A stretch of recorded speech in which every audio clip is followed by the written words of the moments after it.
Hello friends, welcome back to Shreshtha garden. నేను సంపూర్ణ. మల్లె మొక్కను మనం ప్రిపేర్ చేసుకొని దాదాపు 15 రోజులు అయిందండి. ఇప్పుడు ఆకు తీసేసే టైం వచ్చేసింది.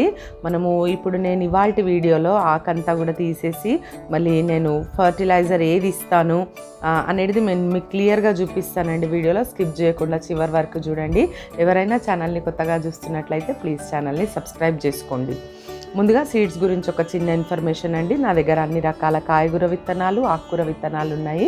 మీకు ఎవరికైనా కావాలంటే డిస్క్రిప్షన్లో నంబర్ ఉంటుంది. ఆ నంబర్కి వాట్సాప్ మెసేజ్ మాత్రమే చేయండి. మీరు మెసేజ్ చేస్తే నేను మీకు సీడ్స్ లిస్ట్ సెండ్ చేస్తాను. మీరు ఆర్డర్ చేసుకోవచ్చు. 15 రోజులకు ముందు మొక్కంతా కూడా ప్రూనింగ్ చేసేసి ఫర్టిలైజర్ ఇచ్చి కొంచెం మట్టి వేయడం ఇవన్నీ కూడా చేస్తాం కదండి. ఆ వీడియో లింక్ కూడా నేను మీకు పైన ఇస్తాను. మీరు చూడండి.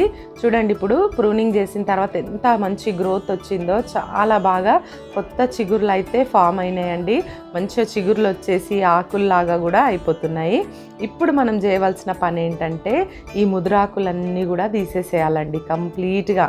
ఒక్క ముదిరిపోయిన ఆకు కూడా, అంటే పాత ఆకులు ఉంటాయి కదా, ఆకులు ఏవి కూడా మనం ఒక్క పైన ఉంచకూడదు. నేను ఇంతకుముందు వీడియోలో ఓన్లీ ప్రూనింగ్ మాత్రమే చూపించినాను మీకు. ఆకు నేను తీయలేదండి. ఇప్పుడు ఆకు తీసే టైం వచ్చింది. అయితే ఈ ఆకు ఎప్పుడెప్పుడు మనం తీయాలి అంటే ఎవ్రీ టైం ఫ్లవర్స్ అయిపోతుంటే అసలు మనకు ఇంకా మొక్క పైన ముదురాకులు అనేటివి మనం ఉంచకూడదు. మనం ఎనీ టైం ఇప్పుడు పండిపోయిన ఆకులు ఎలా తీసేస్తామో జస్ట్ ముదిరిపోయిన ఆకులను కూడా, అంటే పాతగా అయిపోయిన ఆకులను తరచుగా కటింగ్ చేస్తూనే ఉండాలి. అట్లా మనము ఆకులు తీసేసిన కొద్దీ మంచిగా కొత్త కొమ్మలు వచ్చి మనకు కొత్త కొమ్మలకు మాత్రమే ఫ్లవర్స్ వస్తాయండి. ఇది గుర్తుంచుకోండి. చూడండి, నేను కంప్లీట్గా ముదిరిపోయిన ఆకులన్నీ తీసేసినాను. మీకు అన్నీ కూడా లేత చిగుర్లు లైట్ గ్రీన్లో కనిపిస్తున్నాయి మొక్క అంతా కూడా. ఇప్పుడు ఈ మొక్కకి మనము ఫర్టిలైజర్ ఇప్పుడు నేను 15 డేస్ తర్వాత నేను ఏమి ఇస్తానో నేను మీకు చూపిస్తానండి. మరి మట్టి అయితే లూజ్ చేసుకోవడం చాలా తప్పనిసరి.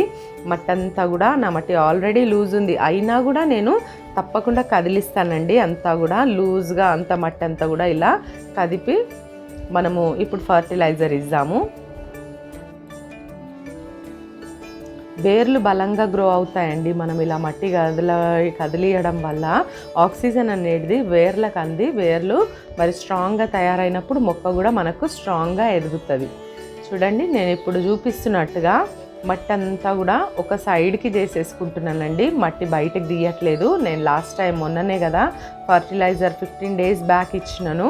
మనము నెలలో 2 సార్లు కంపల్సరీ ప్రతి మొక్కకు ఫర్టిలైజర్ ఇవ్వవలసిందేనండి. ఇప్పుడు ఇంకా ఇది పూత వచ్చే సమయం కదా. చూడండి, ఇది వర్మీ కంపోస్టు నేను మొక్క చుట్టూ కూడా నేను వేస్తున్నాను. ఎంత వేయాలి అంటే ఒక 4 గుప్పిళ్ళంతా నేను వేస్తున్నాను. చూడండి, వర్మీ కంపోస్ట్లో రిచ్ నైట్రోజన్ ఉంటుందండి. ఎన్పీకే అనేది మన మొక్క ఎదుగుదలకు చాలా అవసరం. నెక్స్ట్ వచ్చేసి ఇది మెయిన్ ఫర్టిలైజర్ ఇప్పుడు మొక్కకి. ఇది వచ్చేసి పొటాషియం రిచ్. ఇదేంటి అంటే వుడ్ యాష్ అండి. ఇది వుడ్ యాష్ మనకు ఈజీగా దొరికేదే.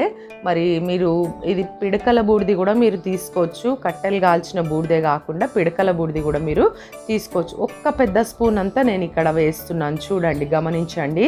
ఎక్కువ మనము వేయకూడదు బూడిద అనేది. దీంట్లో బొగ్గులు కూడా వచ్చినాయి. బొగ్గులు కూడా ఉన్నా పర్వాలేదు, మీరు వేసేయండి. మనం బొగ్గులు కూడా మన మట్టిలో కలపడం బట్టి మనం ఇచ్చే ఫర్టిలైజర్స్ అన్నీ కూడా అవి అబ్జర్వ్ చేసుకొని ఉంటాయన్నమాట. మనకు మొక్కకు అవసరమైనప్పుడు వేర్లు ఆ బొగ్గులలో నుండి ఫర్టిలైజర్ అనేది తీసుకుంటాయి. మరి బొగ్గులు అనేటివి కూడా మనము మొక్కలలో వేయడం చాలా మంచిదేనండి. ఒకరెవరో కామెంట్ అడిగారు నన్ను, బూడిద వేయడం వల్ల మొక్కలు చనిపోతాయని. లేదండి, తగు మోతాదులో మనం వాడితే ఎటువంటి ప్రాబ్లం రాదు. ఈ బూడిద వాడడం వల్ల చాలా బెనిఫిట్స్ అయితే మన మొక్కకున్నాయి. రిచ్ పొటాషియం అండ్ కాల్షియం అయితే బూడిదలో ఉంటుందండి. ప్రతి 15 రోజులకు ఒకసారి 12 ఇంచుల కుండీకి మనం 1 స్పూన్ బూడిద అయితే వేయొచ్చండి. ఎటువంటి ప్రాబ్లం ఉండదు. దీనివల్ల మొగ్గలు పువ్వులు చాలా వస్తాయి మనకు.